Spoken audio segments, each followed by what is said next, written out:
ونؤمن به ونتوكل عليه ونعوذ بالله من شرور أنفسنا ومن سيئات أعمالنا من يهده الله فلا مضل له ومن يضلله فلا هادي له ونشهد أن لا إله إلا الله وحده لا شريك له ونشهد أن محمدا عبده ورسوله أما بعد فأعوذ بالله من الشيطان الرجيم بسم الله الرحمن الرحيم يريدون ليطفئوا نور الله بأفواههم الله متم نوره ولو كره الكافرون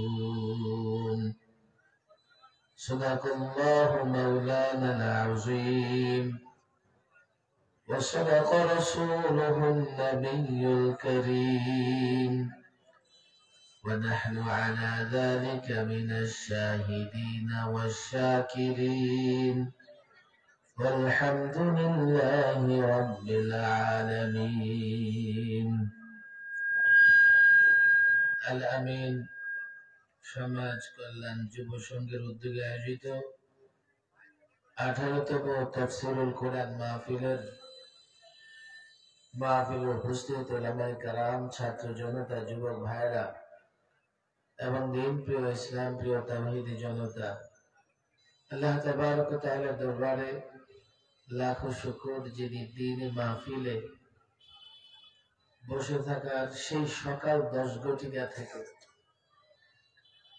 আমি তো প্রায় বলি আমার অভিজ্ঞতা থেকে, যে প্রোগ্রাম সকাল 10টা শুরু হয় সেই প্রোগ্রাম রাত 10টা পর্যন্ত চলে না।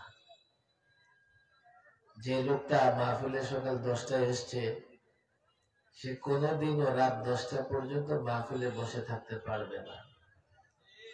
এই জন্য প্রোগ্রামের যে কোনো একটা সেশন থাকা চাই।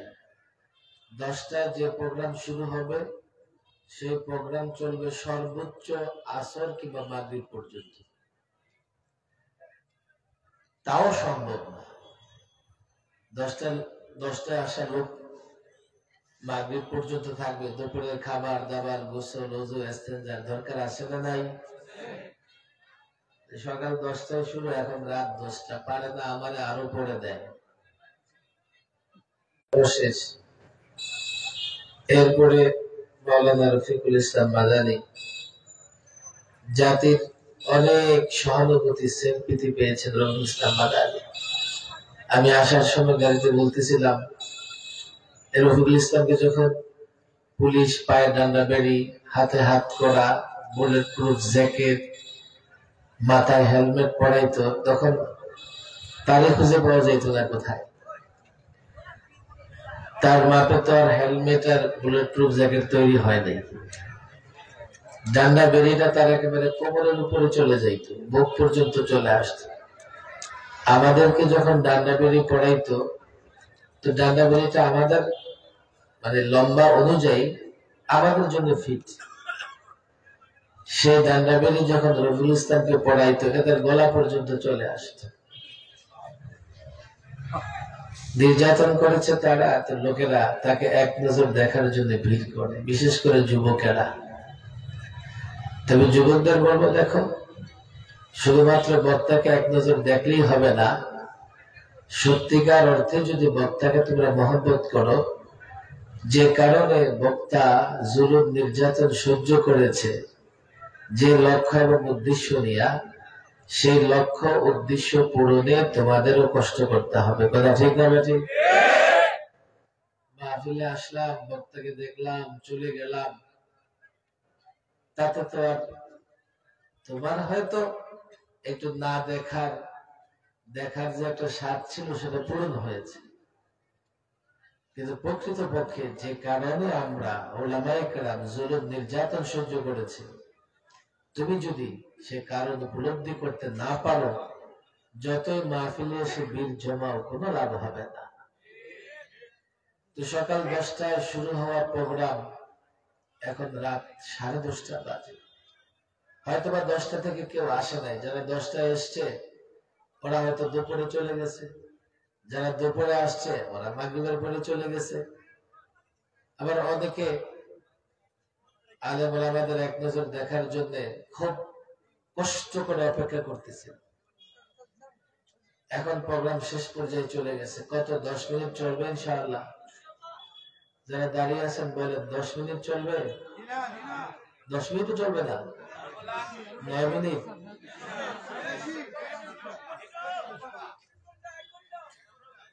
1 ঘন্টা? কি হিসাবে 1 ঘন্টা? অনেকে তো সারা রাত থাকবে, তুমি 1 ঘন্টা বলছো, লোকজন যাইতেছে, যে না জানি হুজুর 1 ঘন্টা রাজি হয়ে যায় কিনা। আচ্ছা 10 মিনিট যারা দাঁড়ায় আছে, 10 মিনিট কম না বেশি? দাঁড়ায় আছে, জিজ্ঞেস করতেছে। বসেন বসেন, দাঁড়ায় আসেন। আজকাল বসেন বসেন বলতেও ভয় লাগে। হ্যাঁ, ওর কি সমস্যা কোনো? এমনই ঠিক হয়ে যাবে। মৃগী রোগে যারা আক্রান্ত হয় ওদের উপর জিন্নাতের আসর থাকে। কার আসর থাকে? এই জন্য মৃগী রোগে আক্রান্ত হলে নাকের কাছে জুতা লাগাইবেন না, তাকবীর দিবেন। আলেম ওলামারা যারা আসেন, এই ছেলেটা মাহফিলে বসছে না, হঠাৎ তারা জিন্নাত কষ্ট দেওয়ার চেষ্টা করছে, কিন্তু মাহফিল যেহেতু, ভয়ে আবার দৌড় দিছে। জিন দেখছেন কোনদিন? আরে জিন আছে না নাই? বলিও তো ঠিকই আছে, কিন্তু আওয়াজ হয়, বলেন আল্লাহু আকবার। মাশাআল্লাহ, আরো জোরে আল্লাহু আকবার।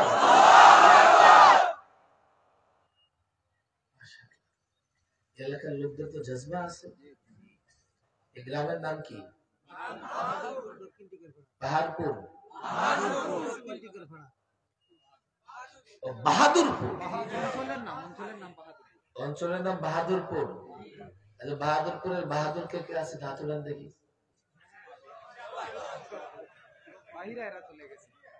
ও, দূরের লোকজন গেছে।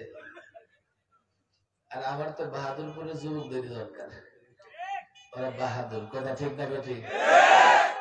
যারা নামে বাহাদুর, চাইলে কাজেও বাহাদুরি দেখাইতে পারবে। পারবে তো ইনশাআল্লাহ? সংখ্যায় বেশি দরকার? বেশি দরকার? মুসলমান সংখ্যা দিয়ে লড়াই করে? অস্ত্র দিয়ে লড়াই করে? কি দিয়ে লড়াই করে? ঈমান যদি থাকে, এক একটা মুসলমান বাচ্চা থেকে বাচ্চা অ্যাটম বোমার চাইতে শক্তিশালী। আর ঈমান যদি না থাকে, এগুলো সব কচু পাতার পানি। ঈমান পাওয়া, এটাই আমাদের যুবকরা বুঝবার চেষ্টা করে না। এই জন্য বলি, আলেমদের সঙ্গে সম্পর্ক রাখো, আলেমদের নেতৃত্ব মানো। তোমরা যদি তোমাদের নেতাদের কথা শোনো, তো নিজেদেরকে ভীত কাপুরুষ মনে হবে। কেন? তোমাদের প্রচলিত রাজনীতিবিদ নেতারা বস্তু পূজারী, ঈমান ইসলাম বোঝে না। কথা ঠিক না বেঠে? এমন বস্তু তোমার কাছে কয়টা আছে? অ্যাটম বোমা আছে নাকি? হাইড্রোজেন আছে? ক্রুজ মিসাইল আছে? কয়টা ফাইটার আছে? কেমনে লড়বা দুশ্মনদের বিরুদ্ধে? সংখ্যায় কত? মানচিত্রটা কত? হাত রেখে দিলে মানচিত্র, হাতের আঙ্গুল রেখে দিলে মানচিত্র ঢাকা পড়ে যায়। ওরা ঠিক না বেঠিক? এই জন্য দেখো ভারতের মিডিয়া গুলো হুমকি ধমকি দিতেছে। কি বলে জানো? বাংলাদেশ গলা টিপে হত্যা করে ফেলবো। বলে কি বলে না? আমাদের কুমিল্লার এদিক থেকে চিটাগাং যাইতে ফেনী বরাবর গেলে বাংলাদেশের মানচিত্রের এই জায়গাটা একটু চিকন সরু সরু, কারণ এক পাশে হলো সমুদ্র, আরেক পাশে কি ইন্ডিয়ান বর্ডার, মাঝখানে ফেনী দেওয়া গেছে। এটা দেখায় দেখায় বলে কি মাত্র এতটুকু গলাটুকু হত্যা করে ফেলবো, অথচ জানে না এদের যারা বাস করে ওরা একজন অ্যাটম বোমার চাইতে শক্তিশালী। জানে না এমনও না, জানে বলেই তারা বাংলাদেশের বিরুদ্ধে ষড়যন্ত্র করে। কিন্তু মুসলমান তোমরা জানো না কেন তারা তোমাদের ভয় পায়, তোমরা জানো না কেন তারা তোমাদের বিরুদ্ধে ষড়যন্ত্র করে। ইতিহাস তো অনেক। আরে আজকে তো বাংলাদেশে 16 কোটি, তারপরে কোথায় পাকিস্তানে 22 কোটি, ভারতে 35 কোটি, কত মুসলমান। যখন আমরা 10 ভাগও মুসলমান ছিলাম না, শুধুমাত্র মুঘলদের ইতিহাস পড়ছো না তোমরা? 400 বছর ভারত শাসন করছে। ওরা জানে। আমি আসলে আমার মতো কয়েকজন যারা খুব বেশি আমল আখলাক নিয়ে আলোচনা করি না, আমি ছাত্রদের প্রায় বলি, দেখো অনেক উস্তাদ আছে মাদ্রাসায় দারুল একামায় জিম্মাদারি পালন করে। তাদের কাজ হচ্ছে নামাজের সময় ছাত্রদেরকে রুম থেকে বের করে দেওয়া, আর ফজরের সময় সবচেয়ে কঠিন ডিউটিটা করা লাগে। ফজরের সময় খুব ভোরে ছাত্রদেরকে উঠাইতে গেলে খুব কষ্ট করা লাগে। ছাত্রদের জাগ্রত করে নামাজের জন্য তৈরি করে মসজিদে পাঠানোর দায়িত্ব হচ্ছে দারুল একামার যিনি নিগরানি করেন তার। আমাদের দায়িত্ব এমন এমন একটা দায়িত্ব, জাতিকে জাগ্রত করার কাজটা আমরা করি। ঘুমায় থাকলে তার আমল করা যাবে না, জাতিকে জাগ্রত রাখতে হবে। জাতি যদি ইমানি চেতনায় জাগ্রত থাকে, কাফের তাগুত এই মুসলিম বা জাতির মোকাবেলায় লড়াই করে টিকতে পারবে না। আর যদি ঘুমায় থাকো, পেটের ভিতরে সাপ ঢুকে যাবে, টেরও পাইবা না। আল্লামা মুফতি আমিন রাহিমাহুল্লাহ এটা কিচ্ছা বলতেন প্রায়, যে এক যুবক গাছের নিচে শুয়ে রয়েছে, গাছের উপরে ছিল সাপ। তো সাপ গাছ থেকে নেমে গর্ত খুঁজতেছে, গর্তে লুকাবে। ওই যুবক কি করছে, হা করে সাপ দেখলো ভালো গর্ত একটা পাওয়া যায়, সুন্দর গর্ত দেখা যাইতেছে, আস্তে আস্তে করে ঢুকে একেবারে পুরা চলে গেছে। দূর থেকে সিপাহী দেখতেছে যে তার মুখ দিয়ে সাপ ঢুকতেছে, দৌড়ে গিয়া কোন রকমের লেজটারে ধইরা টাইনা পার করার চেষ্টা করছে, কিন্তু পারে নাই, ঢুকে গেছে সাপ ভিতরে। দিছে ধমক, ও তো লাভ দিয়ে উঠছে, খবর নাই। কি আপনি ডিস্টার্ব করতেছেন কেন? এসে দিছে একটা মাইর। আরে মারেন কেন? দিছে আরেকটা। এখন ভাবতেছে ওই সিপাহী, সেও পিছে পিছে দৌড়াইতেছে আর মারতেছে। মারতে মারতে মনে করেন বাহাদুরপুর গ্রাম থেকে একেবারে কোথায় নিয়ে গেছে, মেন রোডের বাজারের নাম কি, বাড়িগ্রাম, ওখানে নিয়ে গেছে। নিয়ে গিয়ে দেখে যে এক লোক দোকানে আপেল বিক্রি করতেছে, আপেল খা, আপেল খা। মনে মনে ভাবতেছে যাক মায়ের ধরে যাই দিছে, আপেল খাওয়াইতেছে, ইচ্ছা মতো খাইছে, আরেকটা খা, আরেকটা নিয়েছে, আরেকটা খা, পেটে জায়গা নাই, খা। আরে কি জালেম, জোর করে খাওয়াবেন তো খা। পানি খা, পানি খাইছে, মাই দৌড়ানি, এরপরে খাইছে আবার পেট ভরে আপেল গলা পর্যন্ত, এরপরে খাইছে পানি, পেটের ভিতর দিয়ে দিছে নাড়া, শুরু হয়েছে বমি। বমি করতে করতে পেটের ভিতর থেকে সাপটা বের হয়ে আসছে। দেখ এই সাপটা বের করার জন্য তোর সাথে এই আচরণ আমি করছি, পায়ে ধরে ফেলছে, পায়ে ধরে ফেলছে। হ্যাঁ, আপনি আমার জীবন বাঁচাইছেন, জীবন বাঁচাইছেন। অনেকে ওলামা একরামদের কথা শুনে কষ্ট পায়। আরে তোমরা ঘুমন্ত, আলেমরা তোমাদের জাগ্রত রাখতে চায়। এই জন্যই মাঝে মধ্যে ওলামা একরাম কিছু কটু কথা বলে থাকেন, যার জন্য গত 16 বছর সবচাইতে বেশি জুলুম সহ্য করেছে ওলামা একরাম। যারা জুলুম করেছে, আরে 53 বছরে ক্ষমতা ছেড়ে কাউকে পালাতে হয় নাই, আর তারা ক্ষমতা ছেড়ে এক মুহূর্ত বাংলাদেশে থাকতে পারে না। জুলুম করছো, এখন পরিণতি ভোগ করো, যেমন করবো তেমন ফল। আমরা কি করব? আমরা তো প্রতিশোধে বিশ্বাসী নই, আমরা প্রতিহিংসায় বিশ্বাসী নই। করেছো যেমন, ফলাফল ভোগ করবে এমন। আমরা জাতিকে জাগ্রত করবার কাজ করি। তুমি তোমাকে চেনো না, তুমি তোমার সম্পর্কে জানো না। যারা বাংলাদেশের বিরুদ্ধে ষড়যন্ত্র করে, যারা মুসলমানদের বিরুদ্ধে ষড়যন্ত্র করে, যারা আজকে বাংলাদেশের স্বাধীনতা সার্বভৌমত্ব ধ্বংসের ষড়যন্ত্র করতেছে, কেন করে জানো? তারা জানে এদেশে মুসলমান সংখ্যাগরিষ্ঠ। তারা জানে দেশটা মুসলমানদের, দেশটা পেয়েছে তারা ইসলামের জন্য। হাজারো কোটি টাকা বিনিয়োগ করে চেষ্টা করেছে কি করে যুবকদের ভেতর থেকে ঈমানি চেতনা দূর করা যায়। এখনো বাংলাদেশে মুসলমানদের যুবকদের ভেতর থেকে ঈমানি চেতনা দূর হয় নাই। তোমরা বলবে তারা কি জানে? তারা কি জানে? তারা জানে 17 বছর বয়সের একজন যুবক, যার নাম মোহাম্মদ বিন কাসিম, এমন একজন যুবক ভারতে ইসলামের পতাকা উড্ডীন করেছিলেন। তারা জানে এই মোহাম্মদ বিন কাসিমের মতো হাজারো যুবক বাংলাদেশে আছে। সুলতান আইয়ুবীর মতো, সালাউদ্দিন আইয়ুবীর মতো হাজারো যুবক বাংলাদেশে আছে। তারা জানে তারেক বিন জিয়াদের মতো হাজারো যুবক বাংলাদেশে আছে। তারা চায় মূর্তি পূজা দিয়ে, পৌত্তলিকতা দিয়ে, বস্তু পূজা দিয়ে তোমাদেরকে তোমাদের ইতিহাস থেকে দূরে রাখতে, তোমাদের ঈমানি চেতনা ধ্বংস করতে।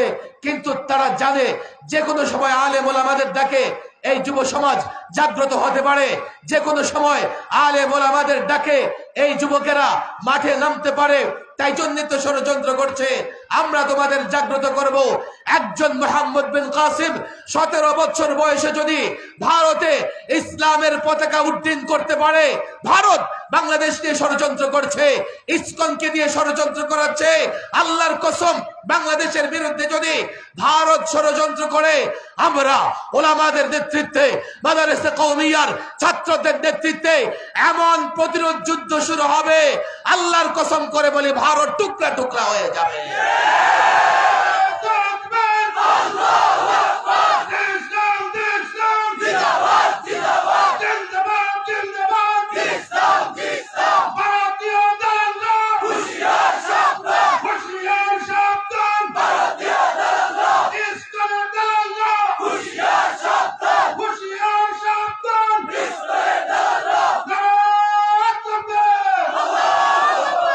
মুসলমান সংখ্যা দিয়ে লড়াই করে না, মুসলমান অস্ত্র দিয়ে লড়াই করে না। লড়াই লাগলে যা আছে তাই নিয়ে আল্লাহ দ্রোহী রাষ্ট্রদ্রোহীদের বিরুদ্ধে নেমে যায়। আর তখন মুসলমানেরা আল্লাহ তাবারক ওয়া তাআলার সহযোগিতায়, সাহায্যে কাফের বেঈমানদের বিরুদ্ধে লড়াই জিতে যায়। ইতিহাসে এমন অনেক যুদ্ধ, একদিকে মাত্র কয়েকজন, আরেকদিকে হাজার, একদিকে মাত্র কয়েক হাজার, আরেকদিকে লক্ষ, একদিকে লোকদের পেটে খাবার নেই, পাথর বাঁধা, আরেকদিকে একটা খেয়ে দে হাতির মতো দেহ, দুর্বল অস্ত্রহীন মুসলমানদের বিরুদ্ধে টিকতে পারে নাই কাফের বাহিনী। ঈমানের কারণে মুসলমান বিজয়ী হয়েছে। আমি বলি বাহাদুরপুরের বাহাদুর তোমরা। আমি একটা উদ্দেশ্য নিয়ে মাহফিলে আসি, শুধু কিছু কথা বললাম আর তোমরা শুনলা, বাস শেষ, এমন হবে না। তোমাদের নেতাদের নেতৃত্বে বাংলাদেশ হেফাজত করা যাবে না। তারা শুধু ওই বস্তুর দিকে খেয়াল রাখবে। আর তাদের ভিতরে দেশপ্রেম কোথায়? তারা দেশটাকে মুখে মুখে দেশপ্রেমের কথা কেন বলে জানো? এই দেশে লুটপাট করা খুব সহজ, এই দেশে দুর্নীতি করা সহজ। 53 বছরে রাজনৈতিক নেতাদের দুর্নীতি করে কারো বিচার হয়েছে এমন কাউকে তুমি খুঁজে পাবা না। গত 16 বছরে বাংলাদেশ থেকে পাচার হয়েছে 22 লক্ষ কোটি টাকা। দেশের উপর এখন ঋণ আছে 18,35,000 কোটি টাকা, যে 22 লক্ষ কোটি টাকা বাংলাদেশ থেকে পাচার হয়েছে, এই 22 লক্ষ কোটি টাকা পাচার না হলে এই দেশটার 5টা বাজেট দেওয়া যেত, অন্তত 5 বছর পুরো বাংলাদেশ চালানো যেত। তাদের কাছে বাংলাদেশ মুখে মুখে প্রিয়, প্রকৃতপক্ষে তাদের কাছে প্রিয় হচ্ছে বেগম পাড়া, তাদের কাছে প্রিয় হচ্ছে মালয়েশিয়ায় বাড়ি করা, কানাডায় বাড়ি করা। তারা তো লুটপাট করার জন্য রাজনীতি করে। তোমাদের বলি, তোমরা রাজনীতি করো। যে সমস্ত যুবকেরা মাহফিলে আসছো, তোমরা রাজনীতি করো, তোমরা রাজনীতি করো। না হলে কি হবে জানো? চারিত্রিক সার্টিফিকেট আনতে যাবে এমন ব্যক্তির কাছে যার নিজেরই চরিত্রের বালাই নাই। জন্ম সনদ আনতে যাবে এমন ব্যক্তির কাছে যার জন্মের ঠিক ঠিকানা নাই। বিপদে পড়লে ধর্ণা দিবে এমন ব্যক্তিকে যে ইয়াবাখোর, গাঞ্জাখোর। গত 16 বছরে ইয়াবা ব্যবসায়ী এমপি ছিল, ছিল কি ছিল না? কক্সবাজারের ইয়াবা ব্যবসায়ী এমপি ছিল কি ছিল না? বিবারিয়ায় গাঞ্জাখোর এমপি হয়েছে কি হয়েছে না? চেয়ারম্যান ফেন্সি ডিলার ডিব্বালিয়া ধরা খাইছে কি খায় নাই? ইয়াবা খেয়ে মেম্বার পরে আছে, হয় কি হয় না? তোমরা ভদ্র যুবকেরা যদি রাজনীতি না করো, রাজনীতি তোমাদের ছাড়বে না। যথেষ্ট যে কজন যুবক এখানে আসো, হয়তোবা কোনোদিন আমার আসার সুযোগ হবে না, কিন্তু তোমাদের মধ্যে আমার কিছু কথা যেন থেকে যায়। ভদ্র যুবকেরা সামাজিক নেতৃত্ব দাও, সমাজের নেতৃত্ব তোমরা হাতে দাও। তোমরা বলবে কি হুজুর কি করে সম্ভব? আরে এখনো একটা গ্রামে কয়জন গাঞ্জা খায়? 10 ভাগ গাঞ্জা খায়, 90 ভাগ যুবক ভালো।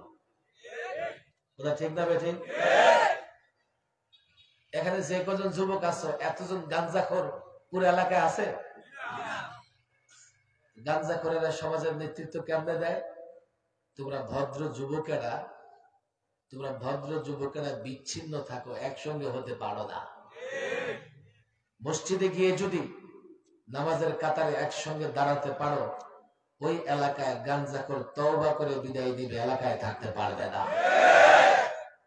তোমরা বিচ্ছিন্ন বলে গাঞ্জাখোরেরা সমাজের নেতৃত্ব দেয়। মসজিদে যাও, মসজিদ ভিত্তিক সমাজ ব্যবস্থা তৈরি করো।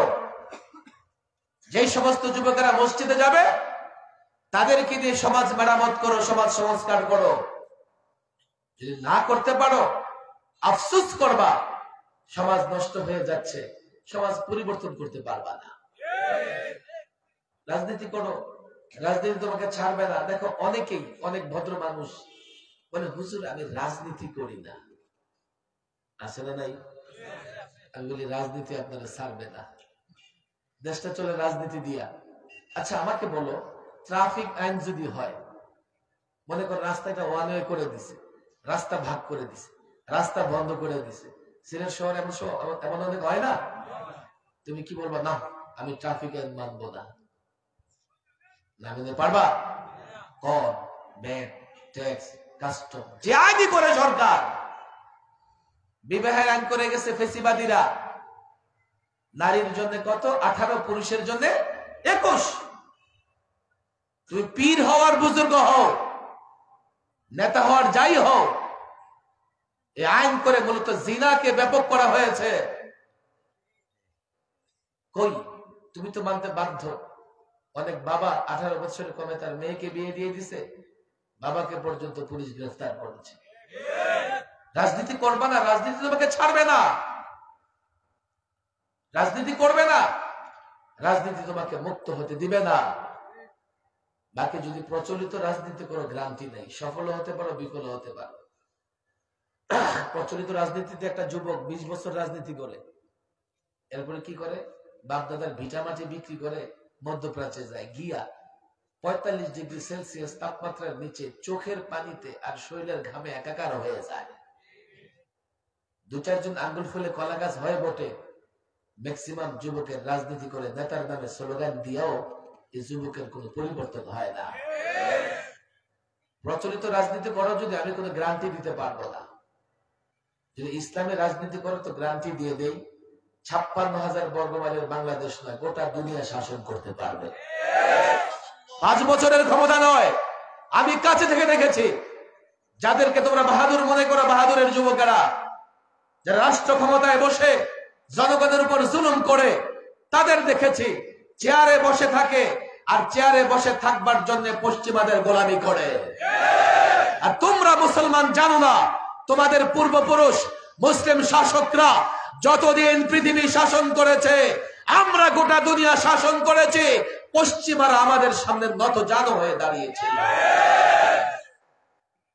ইতিহাস বলে গেছো, এখন বানরের ব্যক্তিতে ভয় পেয়ে যাও, বানরের ব্যক্তিতে ভয় পেয়ে যাও। ইতিহাস বলে গেছো, তো কাফের বেঈমানরা তোমাদের শিকাল কুকুরের মতো তোমাদের সঙ্গে ব্যবহার করতেছে। এটা বাস্তবতা। আজকে ইউরোপ মনে করো, তোমাদের সিলেটের মানুষ কত উন্নত দেশ, যাবার জন্য জীবন বরবাদ করে ফেলে। মাসের পর মাস ইংলিশ কোর্স করে, স্পোকেন কোর্স করে। আর ইউরোপ, স্পেন মুসলিম যুবকেরা 782 বছর শাসন করেছে। 782 বছর। যদি তোমার পূর্বপুরুষ মুসলিম যুবকেরা ইউরোপ, স্পেন শাসন না করত, এখনো ইউরোপের লোকেরা গর্তে ঘুমাইতো, বিল্ডিং বানাতে পারতো না। কসাই মোদি মুসলমানদের বিরুদ্ধে হুঙ্কার দেয়। দেখো ভারতের দিকে তাকায়, লাল কেল্লা, কুতুব মিনার, আগ্রার তাজমহল, প্রত্যেকটা মুসলমানদের স্থাপনা। বাংলাদেশে দেখো লালবাগ কেল্লা, বড়কাটারা, আহসান মঞ্জিল, সোনারগাঁয়ের জাদুঘর, এক একটা দেখো মুসলমানদের স্থাপনা। এগুলো মুসলমানরাই পৃথিবীর জ্ঞান বিজ্ঞানের সমস্ত জায়গায় উৎস হিসেবে কাজ করেছে। ইতিহাস বলে গেছো, কাফের বেঈমানরা তোমার গোলামের জিনজিরে আবদ্ধ করেছে। ভারত শাসন করেছে আমরা, গোটা পৃথিবী শাসন করেছি আমরা ইসলাম দিয়ে। ইসলাম যদি ধরো, ইসলাম যদি মানো, এখনো তোমরা গোটা পৃথিবী শাসন করতে পারবে। কাফের বেঈমান তোমাদের কিছুই করতে পারবে না। মানে হুজুর এটাকে এই যুগে সম্ভব, এই যুগে সম্ভব। দুটো এক্সাম্পল আল্লাহ দিয়ে দিয়েছে, একটা আফগানে আর একটা সিরিয়াতে। আফগানের ঘটনা তোমরা জানো, 20 বছর এমন কোন বোমা নাই যে আফগানে মারে নাই। পাথরের পাহাড়ে বোমা ফেলেছে, বোমা পাথরের পাহাড় ভেদ করে একেবারে নিচে গিয়ে পুরা পাহাড়টাকে আকাশের দিকে তুলে ফেলেছে। 20 বছর বোমা নিক্ষেপ করে তারা মনে করেছে আফগান খতম। 20 বছর পরে স্বাধীনতাকামী, শান্তিকামী তালেবান যখন এই যৌথ বাহিনী, জোট বাহিনী, নেটোর বিরুদ্ধে অ্যাকশনে নেমেছে, নেটোর সোলজাররা লুঙ্গি গামছা নিয়ে পালানোর পথ খুঁজে পায় না। বিমানের ছাদে গিয়ে উঠেছে, বিমানের পাংখায় ধরে ঝুলেছে, কার্গো বিমানের মেঝেতে শুয়ে আছে, মালামাল বহন করে এমন বিমানে। সিরিয়ায় দেখো 8 সাম্রাজ্যবাদী শক্তি মিলে সিরিয়াকে তছনছ করে ফেলেছে। চূড়ান্ত বিজয় হয়েছে ইসলামপন্থীদের। কয়েকদিন আগের ঘটনা। এর মানে তুমি যদি মুসলিম হতে পারো, আল্লাহর সাহায্য অনিবার্য। আল্লাহর সাহায্য আসবে, তুমি বিজয়ী হবে, অন্য কেউ বিজয়ী হতে পারবে না। এই জন্য বলি, দেখো আলেম ওলামাদের নেতৃত্বে কাজ করো। আমি জানি না এখানকার ওলামা একরাম কিভাবে কাজ করতেছে। একটা নির্বাচন কিংবা একটা মিছিল মিছিলের জন্য নয়। এই রাষ্ট্র ব্যবস্থাকে সংস্কার করতে হবে, এই রাষ্ট্র ব্যবস্থাকে মেরামত করতে হবে। এইভাবে দিনের পর দিন অর্থ পাচার হবে, শেয়ার বাজার লুটপাট হবে, ঘুষ সুদ ব্যাপক হবে, জুলুম নির্যাতন হবে। এই প্রজন্মের যুবকরা তা মেনে নেবে না। আর এই রাষ্ট্র মেরামত করতে হলে ওলামাদের নেতৃত্বে, আমি আলেম মাদ্রাসার ছাত্রদের বলবো, জাতি এখন তোমাদের দিকে তাকায় আছে। সারা বাংলাদেশে আমরা যাই, জাতি তোমাদের দেখতে চায়, সব দেখেছে জাতি। এবার দেখতে চায় যে কোরআনী শাসন আসলে কেমন হবে, রাসূলুল্লাহর আদর্শ বাস্তবায়ন হলে কেমন হবে।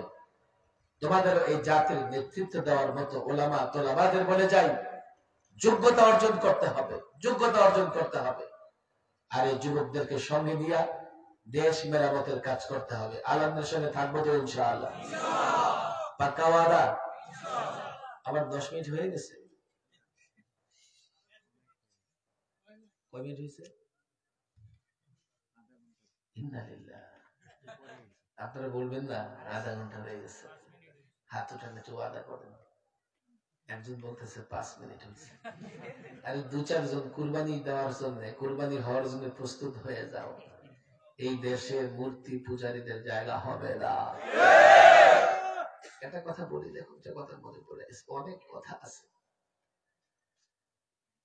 একটা স্লোগান দেয় না, ধর্ম যার যার, কুফুরি স্লোগান। বলো নাউজুবিল্লাহ। আফসোস, রাজনৈতিক দলগুলো এই যুবকদেরকে কুফুরি স্লোগান শেখাই দিতেছে। কুফুরি স্লোগান আমার নেতাই কইছে। তোমার নেতাই যদি কুফুরি কিছু করে তুমি সেটা মানবা? হুজুর কেমনে বুঝবো কুফুরি স্লোগান? আমার দিকে তাকান। এই স্লোগানটা কোন সময় দেয়? যখন দুর্গা পূজার সময় আসে। কথা ঠিক না বেঠিক? তখন এই স্লোগান দিয়ে কি বুঝাইতে চায়? যে তোমার ধর্ম যাই হোক, উৎসবটা যেহেতু সবার, আমরা এখন একটা পূজার উৎসব করতেছি, তুমিও আসো, পূজা করো। পূজা করা ইমানি না কুফরি? আমি আফসোস করে বলি, দেখো গত 16 বছর যারা আওয়ামী লীগ, যুবলীগ, ছাত্রলীগ করেছ, আমি জানি না তোমরা তোমাদের ইমান বিক্রি করে দিয়েছো কিনা নেতাদের কাছে। নেতারা বলে দিয়েছে একটা স্লোগান, তুমি স্লোগান দিচ্ছ, অথচ এই স্লোগানটা কুরবানির সময় দেয় না। কথা ঠিক না বেঠিক? তো কুরবানির সময় স্লোগান দাও, ধর্ম যার যার, উৎসব সবার, আসো তোমরাও গরু খাও, গরু জবাই করো। অথচ ভারতে গরু জবাই করলে 9 বছরের জেল। বাংলাদেশে যুগান্তর নামক পত্রিকা আছে না নাই? একদিন রিপোর্ট করছে, ফ্রিজে গরুর গোশত পাওয়া যাওয়ার কারণে 2 মুসলিম নারীর উপরে উগ্র হিন্দুত্ববাদীরা পাশবিক নির্যাতন চালিয়েছে। আমাদের উৎসব তাদের উৎসব না, আর তাদের মূর্তি পূজা আমাদের উৎসব। গত 16 বছর চেষ্টা করা হয়েছে কি করে দেশটাকে পৌত্তলিকতার দেশ বানানো যায়। গত 16 বছর চেষ্টা করা হয়েছে কি করে মসজিদের শহর ঢাকাকে মূর্তির শহর বানানো যায়। গত 16 বছর চেষ্টা করা হয়েছে পাঠ্যপুস্তকে পৌত্তলিকতাকে ঠাঁই দিয়ে, স্থান দিয়ে কি করে মুসলিম সন্তানকে পৌত্তলিক বানানো যায়। এগুলো আমাদের চোখের সামনে হয়েছে। আমাদের অপরাধ ছিল, আমরা চেয়েছি এই মুসলমানের সন্তান যেন মুসলমান থাকে, আমরা চেয়েছি, এটাই আমাদের অপরাধ ছিল। অন্য কোন অপরাধ আলেমরা করে নাই। তোমাদের বলি, দেখো আমরা জাগ্রত করে যাই, জাগ্রত থাকো। এই দেশটা আমাদের, দেশটা পেয়েছি ইসলামের জন্য। কথা ঠিক না বেঠিক? আমি এই কথাগুলো শুধু মাহফিলে বলি এমন না, টেলিভিশন টক শোতেও বলি এবং চ্যালেঞ্জ করি। আছো কোন বুদ্ধিজীবী, আমার সামনে আসো, দেখি আমার কথাকে চ্যালেঞ্জ করো। 47-এ আমরা যদি মুসলিম না হতাম, এই ভূখণ্ড আমরা পেতাম না। 47 না হলে 71 হতো না। দাদার জন্ম না হলে বাবার জন্ম হতো না। বাবারে তো স্বীকার করে, দাদারে স্বীকার করে না। 47 না হলে 71 কোত্থেকে হতো? 71 না হলে আবার 5ই আগস্ট হতো না। আমরা 71-কে বলি প্রথম বিজয়, 5ই আগস্টকে বলি দ্বিতীয় স্বাধীনতার বিজয়। কথা ঠিক দাঁড়াতে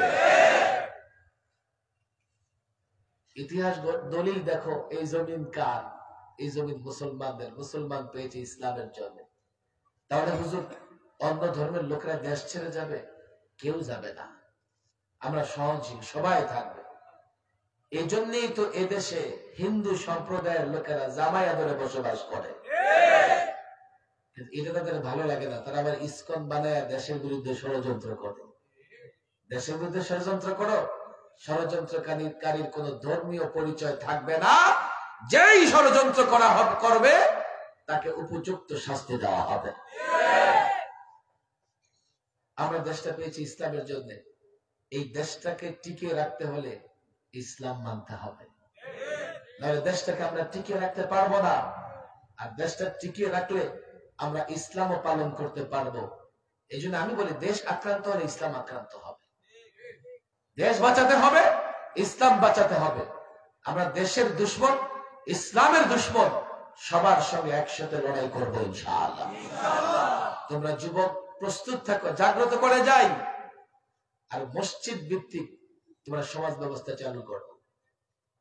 যে যুবকেরা মসজিদের নামাজের কাতারে দাঁড়াবে, তাকে নিয়ে তোমরা সমাজ মেরামত করো। তাহলে দেখবে এই সমাজ ভালো চলবে, মাদকতা থাকবে না, অশ্লীলতা বেহায়াপনা থাকবে না, জুলুমও থাকবে না। আর তোমরা ভদ্র যুবকেরা যদি ঘরের কোণে লুকিয়ে থাকো, কাল নিজের ইজ্জত হেফাজত করতে পারবে না। আল্লাহ তাবারক ওয়া তাআলা মাহফিল তো প্রায় শেষই। এরপরে যে সমস্ত যুবকেরা বসে আছে, আমার বিশ্বাস এই যুবকদের দিয়ে কাজ হবে। এই যুবকেরা ইনশাআল্লাহ সমাজের নেতৃত্ব দেবে। এই যুবক, তোমরা যদি কতজন যুবক তৈরি হয়ে যাও, ভোট কিংবা মিছিল মিটিং নির্ভর নয়, আমাদের মূল কাজ হবে এই জমিনে আল্লাহ তাবারক ওয়া তাআলার বিধান বাস্তবায়ন করব, কোরআন বাস্তবায়ন করব ইনশাআল্লাহ। হাত তুলে ওয়াদা করো, যদি এই জমিনে ইসলাম প্রতিষ্ঠার ডাক দেই, এখান থেকে ঢাকা যেতে রাজি আছি ইনশাআল্লাহ। খুব বেশি দূরে ঢাকায় যাব, প্রয়োজনে দিল্লি যাব। এই জমিন থেকে তাকবীর দাও, দিল্লি থরথর করে কাঁপবে। এই জমিনে বসে তাকবীর দাও, তেল আবিব থরথর করে কাঁপবে। রেড হাউস, হোয়াইট হাউস, তোমার আওয়াজে কম্পন সৃষ্টি হয়ে যাবে। বাংলাদেশে আমরা কোরআন সুন্নাহ দেখতে চাই তো ইনশাআল্লাহ। রাসূলুল্লাহর আদর্শ বাংলাদেশে প্রতিষ্ঠা করব তো ইনশাআল্লাহ। উলামায়ে কেরাম ডাক দিলে সাড়া দেব তো ইনশাআল্লাহ। আল্লাহ তাবারক ওয়া তাআলা তৌফিক দান করুন। ওয়া মা তাওফীকি ইল্লা বিল্লাহ ওয়া মা আলাইনা ইল্লা আল-বালাগ। اللهم أنت السلام ومنك السلام، تباركت يا ذا الجلال والإكرام. ربنا ظلمنا أنفسنا وإن لم تغفر لنا وترحمنا لنكونن من الخاسرين. ربنا لا تزغ قلوبنا بعد إذ هديتنا وهب لنا من لدنك رحمة إنك أنت الوهاب. আল্লাহ তাবারক ওয়া তাআলা সকাল 10 ঘটিকা থেকে প্রায় মধ্যরাত পর্যন্ত যারা মাহফিলে উপস্থিত হয়ে উলামায়ে কেরামের জবানের আলোচনা শুনেছেন, যারা আলোচনা করেছেন, মালিক প্রত্যেককে তুমি ইসলামের জন্য কবুল করে নাও। আল্লাহ তাবারক ওয়া তাআলা এই মাহফিল যারা আয়োজন করেছে, অর্থ করে দিয়ে সহযোগিতা করেছে, শ্রম দিয়েছে, মেধা খাটিয়েছে, প্রত্যেকের শ্রম, মেধা, অর্থ করে কি আপনি কবুল আর মঞ্জুর করে দেন। আল্লাহ তাবারক ওয়া তাআলা আমাদের ভুল ত্রুটি মাফ করে দেন, আমাদেরকে সিরাতে মুস্তাকিমে পরিচালিত করেন, আমাদের সকলকে আপনি আপনার নেককার বান্দাদের অন্তর্ভুক্ত করে দেন। আল্লাহ তাবারক ওয়া তাআলা যারা অসুস্থ তাদেরকে সুস্থতার নিয়ামত দান করেন, যে সমস্ত যুবকরা বেকার আছে তাদের জন্য কর্মসংস্থানের ব্যবস্থা করে দেন। মালিক যারা অভাব অনটনে আছে, অভাব অনটন দূর করে প্রত্যেকের জন্য ইজ্জতের রিজিকের ফয়সালা করে দেন।